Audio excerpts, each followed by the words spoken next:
Bien le bonjour. J'aimerais vous parler aujourd'hui du dénombrement des personnes en situation d'itinérance, pour comprendre ce que c'est, ce que ce n'est pas, et à quoi ça peut servir. 5, 6, 7, 8. D'entrée de jeu, on va mettre une chose au clair. Un dénombrement, c'est pas comme un recensement. Un recensement, c'est quand on prend l'information de tous les individus, sans exception, dans la mesure du possible. Pour ce qui est du dénombrement, c'est un exercice beaucoup plus limité. On tente de capter une photo instantanée, mais incomplète, de l'itinérance sur un territoire donné.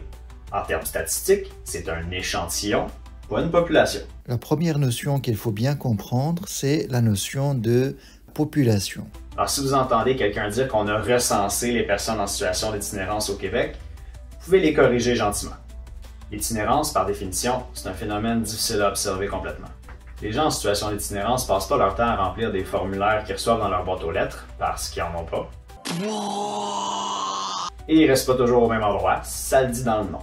Pour vraiment tout étudier, il faudrait un budget puis une armée d'enquêteurs dont Statistique Canada peut seulement rêver. Et c'est juste pas réaliste. Ce que disent et ne disent pas les chiffres.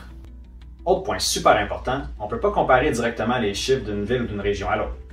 On peut certainement dire que Trois-Rivières compte plus de personnes en situation d'itinérance qu'une petite ville de jusqu'à 1000. Est-ce que le dénombrement permet de dire que la région X a une situation pire que la région Y? Non, pas généralement.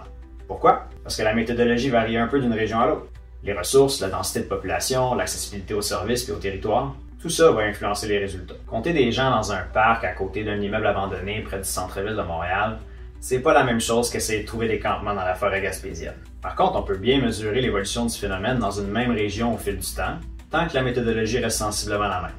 Rigueur dans la reproduction et dans l'adaptation, si nécessaire. Yeah, la science!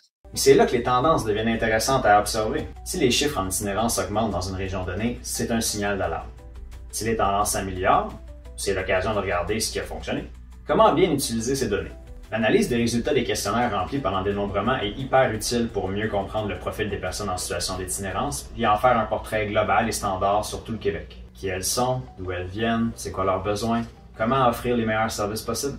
On peut aussi indirectement mesurer si nos politiques publiques vont dans la bonne direction ou si les nouveaux services ont un impact mesurable. Par contre, les chiffres bruts eux-mêmes ne peuvent pas être utilisés n'importe comment. Si vous entendez quelqu'un dire qu'il y a 10 000 personnes en situation d'itinérance au Québec, c'est le dernier dénombrement qui l'a dit, attention, c'est juste une estimation partielle. Ce qui compte, c'est les pourcentages et surtout les tendances qui se dessinent, pas un chiffre figé dans le marbre. Et tout ça en tenant compte du contexte politique, économique et social. Pourquoi c'est important de bien communiquer les données? Mal interpréter les chiffres d'un dénombrement, c'est prendre le risque de faire les mauvais choix politiques. Si on croit à tort que l'itinérance c'est juste un problème des grandes villes ou qu'il y a même des régions qui n'ont pas d'itinérance parce qu'elles sont pas dénombrées, c'est sûr qu'on va mal orienter les ressources. Bien utiliser les données, c'est une des approches nécessaires si on veut renverser la tendance et travailler efficacement à réduire l'itinérance au Québec. Alors, partenaires des médias, décideurs, communicatrices et communicateurs publics, on vous invite à utiliser les termes adéquats. Un dénombrement, c'est pas un recensement. En cas de doute, quand vous aurez à traiter le sujet, vos partenaires du communautaire, notamment, sont là pour vous aider à trouver les mots justes. Et tant qu'à y être, si vous voulez vraiment vous engager pour bien comprendre et communiquer sur l'itinérance, on vous invite à aller signer la déclaration commune des 4e États généraux de l'itinérance au Québec à itinérance.ca/déclaration. Merci de votre attention et surtout de votre rigueur. Monsieur Palata, on a aussi entendu parler l'an passé d'une énumération en itinérance.